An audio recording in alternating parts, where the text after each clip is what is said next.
Hey everybody, it's Katie. I am making this video as part of the Soupilicious collaboration project this month in January, which means that if you look in the description box below this video, you will see a list of 30 other awesome recipe videos from other ladies participating this month. Today I'm going to be making clam chowder, but it's really just your basic chowder recipe, and it can be it can be vegetarian if you want it to be. It can just be a potato chowder or a corn chowder. It works really well with all kinds of seafood, crab, any kind of fish. Smoked salmon is awesome. Of course, fresh seafood is probably always better, but we live in the desert, so I use canned. You could also use something like ham, I don't know, whatever you like, but this is your basic recipe. If you've watched my What's for Dinner videos, I have made all sorts of incarnations of this soup with different ingredients just based on what I had in the house at the time. I will list the full recipe also in the description box below, so let's get into it. Here we go with our ingredients. I like a lot of veggies, so I use sort of all of them I can. I use about 3 potatoes, and I sort of do a sloppy job of peeling them, so there's a little bit of peel. Depending on how hearty you want your chowder, you can peel them completely or leave the peels on. 1 carrot, 2 celery. I usually use a small onion, or this is a chunk of a really, really big one. About a cup of frozen corn, thawed or not, doesn't really matter that much. I'm going to use, this is not yogurt, this is stock. It happens to be crab stock. You can use anything, veggie, chicken, whatever. So this is just what I have from boiling down some crab shells, and it'll go perfect for this soup. I think this is about 3 cups. I usually keep mine frozen, but it is thawed now.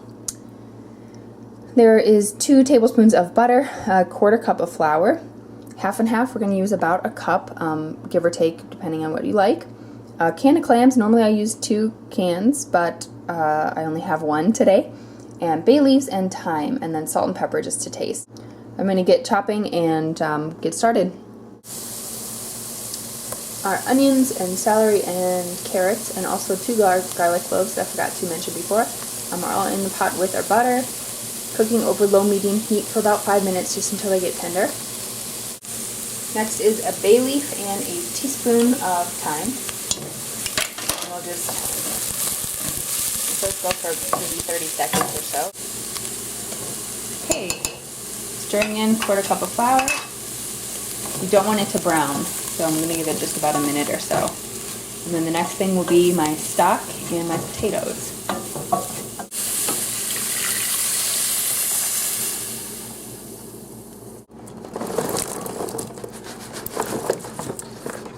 Okay, these are all my potatoes cut in roughly 1/2-inch cubes, and just over 3 cups of stock, because that's what I had in my container. I'm going to let this come to a boil, and then when it does, I will reduce the heat to low, put on the cover, and let it cook for like 20 to 30 minutes. I'll check on it to see when the potatoes get soft.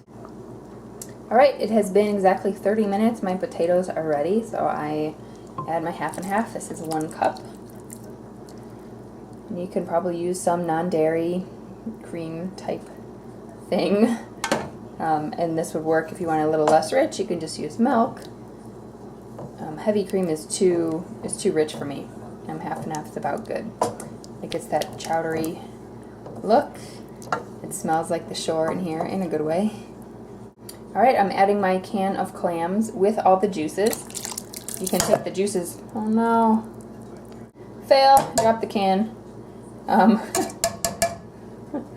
You can drain off the juices if you want, but it just adds a little bit more flavor. Okay, and the last thing is my corn.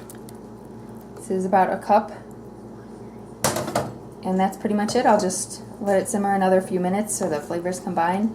But it is ready to serve. You can season with salt and pepper to your taste. And that's pretty much it. Sometimes I will take like a potato masher and just mash the soup a little bit to break up some of the potatoes, make it a little bit thicker. Just depends on how you like it. So there's your bowl of chowder to warm you up this winter. Enjoy.